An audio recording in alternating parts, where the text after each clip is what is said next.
जय माता की मित्रों। हम लोग विशाखा नक्षत्र की यात्रा में चल रहे हैं। आज बात करते हैं बुध देव की। विशाखा नक्षत्र में अगर बुध देव विराजमान हो तो किस तरह के फल प्राप्त हो सकते हैं। प्रथम चरण, शादी में विलंब हो सकता है। कोई जरूरी नहीं है, ये इंडिकेशन होता है। बाकी संपूर्ण कुंडली आपकी देखनी पड़ेगी। विवाह के कारक ग्रह जैसे गुरुदेव है, शुक्रदेव है या चंद्रमा है, उनको देखना पड़ेगा। दूसरा चरण, कुछ आदमी अपने काम सुखों की वजह से टेंशन में रह सकता है। ऐसा कुछ इंडिकेट होता है, जरूरी नहीं है। हम हमेशा बोलते हैं कि कोई भी पुस्तक के पाठ जब चल रहे हो तो उसको अक्षरश वैसा का वैसा नहीं मानना चाहिए। ये एक इंडिकेट होता है। बाकी संपूर्ण कुंडली के फलादेश के द्वारा भी अगर वैसा ही आ रहा है तब इस चीज को हम लोग कुछ हद तक कंफर्म मान सकते हैं। तो फिर उसके लिए उपाय, अपने चंद्रमा को बलवान कीजिए, उसको ठीक कीजिए। तीसरा चरण, कुछ अलग टाइप के कामों के प्रति प्रेरित हो सकता है। मतलब कुछ संगति इस टाइप की हो सकती है जो कानून के अनुसार गलत है, वैसे कामों में इंटरेस्ट ले सकता है। चतुर्थ चरण, कुछ झूठ बोलने की कला या झूठ बोलने की प्रवृत्ति और कुछ मेल फीमेल वाला चक्कर, यहां पे कुछ इस टाइप का इंडिकेट ये बुध देव चतुर्थ चरण में करता है। अब बुध देव के ऊपर विशाखा नक्षत्र में हो और उनके ऊपर सूर्य की दृष्टि हो तो वैवाहिक जीवन सुखी रहता है। चंद्रमा की दृष्टि, परिश्रमी होता है ऐसा इंसान और सत्ता पक्ष से कृपा पात्र बनाती है। मंगल की दृष्टि शासन प्रशासन से लाभ का इंडिकेट करता है। गुरु की दृष्टि धनवान और बुद्धिमान का इंडिकेशन देती है और शुक्र की दृष्टि सब सुखों का निर्माण करने की दृष्टि आपको प्राप्त होती है कि यहाँ पे शुक्रदेव अगर दृष्टि दे रहे हैं तो सब सुखों को प्राप्त होता है। शनि की दृष्टि सब कामों में अड़चन डाल सकती है आपको। अब जब बात करते हैं, प्रायकर सब पाठों में बोला है, जब भी बुध मंगल और सूर्य ये सब के पाठ आते हैं तो हम बोलते हैं इस बात को कि सूर्य, बुध और मंगल, इनकी दृष्टि कभी भी एक दूसरे के ऊपर नहीं आती वर्तमान में जो ज्योतिष चल रही है उसमें। लेकिन जब पुरानी पुस्तकों को उठा के देखते हैं तो उसमें दृष्टियों का रूप थोड़ा अलग है। 1 चरण दृष्टि, 2 चरण दृष्टि, 3 चरण दृष्टि और फिर 4 चरण, मतलब संपूर्ण दृष्टि। तो संपूर्ण दृष्टि की जब विवेचना करते हैं या जो मंगल और शनि की तीसरी, चौथी और 8वीं दृष्टि है उसके अनुसार अगर बात करते हैं तो फिर नहीं आती। मंगल की हो सकता है आ जाए, लेकिन बाकी शुक्र और सूर्य और बुध की नहीं आती। लेकिन जब 1 चरण दृष्टि की बात करते हैं तो उनमें आ सकती है। तो ये पुस्तक भी शायद यही कहना चाहती है और शायद उसी समय की लिखी हुई है, वर्तमान समय की लिखी हुई नहीं होगी हमारे हिसाब से। मेरे हिसाब से बहुत पुरानी पुस्तक है ये। तो उसके अनुसार हम लोग उस दृष्टियों को उस रूप में ले सकते हैं, क्योंकि 1 चरण दृष्टि मतलब 25%। तो 25% का कितना इफेक्ट होगा? कुछ ज्यादा इफेक्ट नहीं होता है, लेकिन होता है। ऐसा नहीं है कि इफेक्ट नहीं होता है। आज हम लोग, आज के समय में ज्योतिष को सब ग्रहों की हम लोग 7वीं दृष्टि बना दी गई, तो क्या उन दृष्टियों का कोई महत्व नहीं है? जब उस समय में था, ज्योतिष अगर वही है जो पुरानी वाली है, जो हम लोगों के ऋषि मुनियों ने बनाई है, तो फिर वर्तमान में उन दृष्टियों का क्या महत्व नहीं है? अब आप किस तरह से समझते हैं, आपकी बुद्धि कहाँ तक स्वीकार करती है और क्या उसको याद रख सकती है और क्या उस फलों में हम लोग उसको मिला के फलादेश कर सकते हैं, ये हर आदमी की अपनी अपनी क्षमता के ऊपर निर्भर है। इसलिए बोला जाता है कि ज्योतिष में कोई भी प्रकांड विद्वान न तो है और आने वाले समय में होगा कि नहीं होगा हमको भी पता नहीं। लेकिन वर्तमान समय में जो भी विद्वान है वो आपको इस तरह से फल कभी नहीं बताएंगे जो आजकल के समय में सोशल मीडिया में या पोस्ट के द्वारा हम लोगों को मिलते हैं। आप किसी अच्छे विद्वान के पास जब जन्मपत्री लेके जाएंगे, क्योंकि वर्तमान का समय सोशल मीडिया का है, गूगल का है, तो बहुत कुछ ज्ञान हम लोगों को गलत या सही गूगल के द्वारा प्राप्त हो जाता है।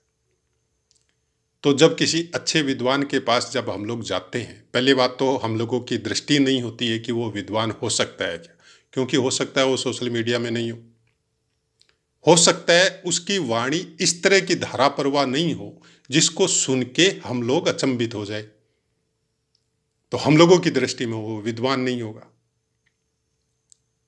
और फिर उसके पास बैठेंगे और वो कुछ बताएगा तो हम लोग तर्क करने लग जाएंगे। ये देखिए, एक चीज हमेशा ध्यान रखिए, अच्छे साधु संत, अच्छा ज्योतिष, अच्छे विद्वान, उनको सुनिए, अपनी सीमित बुद्धि से तर्क कुतर्क मत करिए, क्योंकि जो आप प्राप्त करने जा रहे हैं ना वो नहीं मिलेगा। उनका दर्शन होना या उनके चरणों में स्थान मिलना ही बहुत बड़ी बात है। ऐसे इंसान जिनको पैसे का प्रलोभन नहीं है, जिनको आपसे कुछ चाहिए नहीं, जिनको फेमसिटी नहीं चाहिए, और किसी अलग गांव में, देहात में, समाज में, या साधु संत है तो पहाड़ों में, कंदराओं में, दुनिया जहान से अलग होके अपने ज्ञान को परिपुष्ट करते जा रहे हैं, ईश्वर की भक्ति करते जा रहे हैं।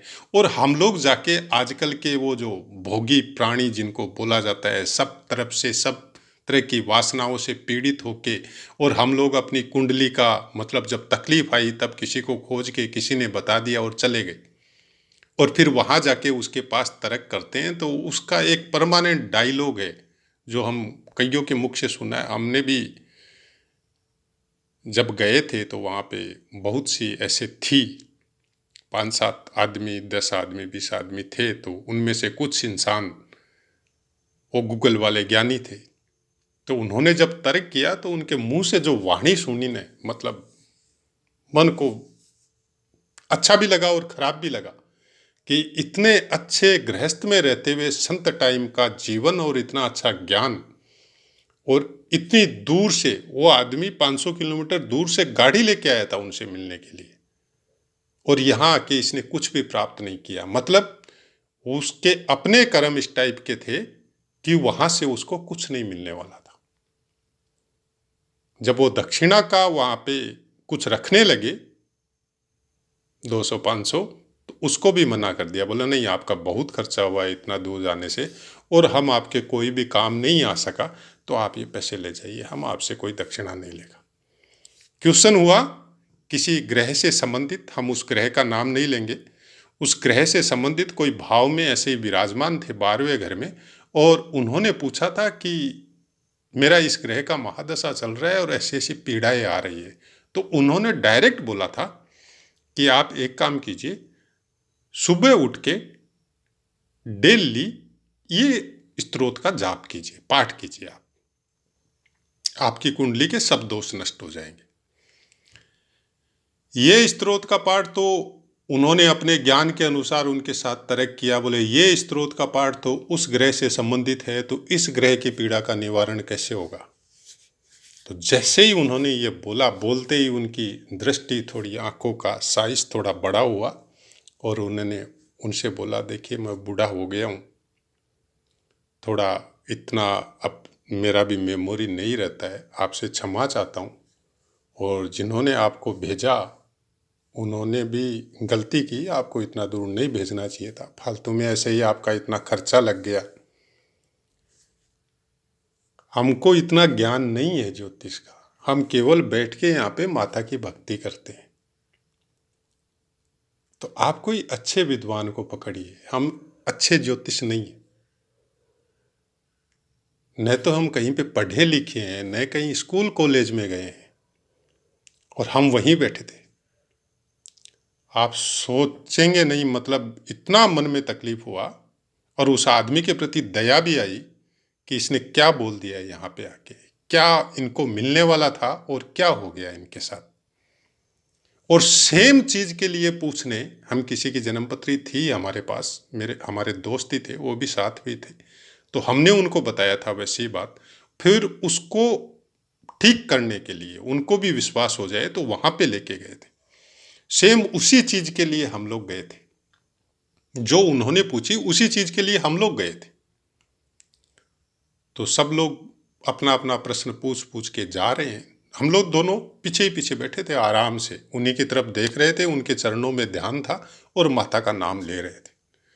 जब हमारे साथ 2 आदमी और बचे थे, 4 लोग ही जब हम लोग बचे, तो वो 2 लोग तो वहीं के थे, हम लोगों को पता नहीं था। तो उन्होंने आवाज़ दी, बोले आप लोग भी आ जाओ बच्चा, बहुत देर से माता का नाम ले रहे हो और बार बार इतनी तीव्र दृष्टि से हमारी तरफ देख रहे हो, हमारा शरीर बार बार टेंशन में आ जाता है कि आप लोग कुछ पूछ नहीं रहे हो, किस लिए आए हो। हमने पास में आके चरण छुआ हूँ, बाबा आप तो जानते हो हम लोग किस लिए आए, और आप ये भी जानते हो कि आपने जहाँ पे जो उत्तर दिया था उसी से हम लोगों का काम हो गया।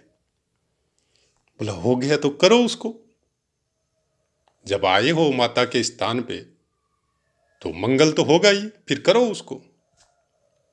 उसी दिन से उस भाई ने उस स्तोत्र का पाठ चालू कर दिया और उसकी सब पीड़ा का निवारण हो गया। मतलब आई पीड़ा, ऐसी बात नहीं है पीड़ा आई, पीड़ा आई, लेकिन आज भी वो इंसान उस स्तोत्र का पाठ करता है।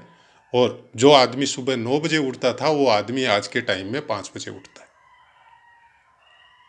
और धीरे धीरे धीरे धीरे धीरे धीरे करके पीड़ा आज भी आती है, लेकिन एहसास भी नहीं होता है। वो पीड़ा को जानने के बाद में एहसास होता है कि ऐसी ऐसी बात हुई थी और किस तरह से हम निकल गए हमको पता ही नहीं है। और हम लोग बार बार वहाँ पे जाते आते रहते हैं आशीर्वाद लेने के लिए। तो ऐसा, ये नॉर्मली ये सब बातें हम नहीं बताते हैं किसी भी वीडियो वगैरह में, केवल इसीलिए बताई गई है कि आप किसी भी साधु संत के पास जाओ, किसी भी अच्छे ज्योतिष के पास जाओ जो दुनिया जहान की ये सोशल मीडिया वाली बीमारी से दूर है, तो वहाँ पे तर्क मत कीजिए, क्योंकि वो कोई दुकान खोल के नहीं बैठे कि आप जाओ उनकी फीस दो फिर आपको भविष्य फल बताएंगे। नहीं, कोई दुकान नहीं है उनकी। न किसी को बुलाते हैं, एक दूसरे के कनेक्शन से आदमी जाता है कि हमको बहुत अच्छा लगा तो हम 2 आदमी की और कोई पीड़ा थी तो उनको उनका एड्रेस बता दिया। एक्चुअली बताना भी नहीं चाहिए, कारण हम जिसको बता रहे हैं वो आदमी भी क्या हमारे लेवल का आदमी है, हमारे ही जैसे दिमाग का आदमी है, वहां जाके उनका अपमान तो नहीं करेगा। ये चीज हमेशा ध्यान में रखनी चाहिए। हाँ, आपके ही जैसे लेवल का हो, अपमान नहीं करता हो, उनका आशीर्वाद लेने जाता हो, तो बड़े बड़े अच्छे अच्छे साधु संतों को मतलब आशीर्वाद से ही आपकी वो चीज़ें जागृत हो जाती है जिसको हम लोग पॉजिटिव रे बोल सकते हैं, जिसको हम लोग वो ऊर्जा बोल सकते हैं, जो हम लोगों को जीवन भर उसकी जो पीड़ा मिल रही है उससे निजात मिल जाती है। तो ऐसा ही कुछ है, ज्योतिष के विषय में ज़्यादा टेंशन नहीं लेके आपके ग्रह आपके साथ क्या कर रहे हैं उसको भूल के अगर हम लोग अपने वर्तमान के कर्मों को सुधार लें, खासकर गाली गलौज करना, मिथ्या भाषण करना, किसी को तकलीफ देना, किसी का बुरा करके धनार्जन करना, अपने देश के कानून को तोड़ के धनार्जन करना या अपनी इच्छाओं की पूर्ति करना, मतलब अगर आदमी थोड़ा सा भी ज्योतिष को समझने लगे ना तो कभी भी वो कानून को तोड़ के गलत काम नहीं करेगा। देश के कानून को नहीं मानना और उसको तोड़ के कोई गलत काम करने का मतलब है आपका सूर्य नेगेटिव हो जाता है।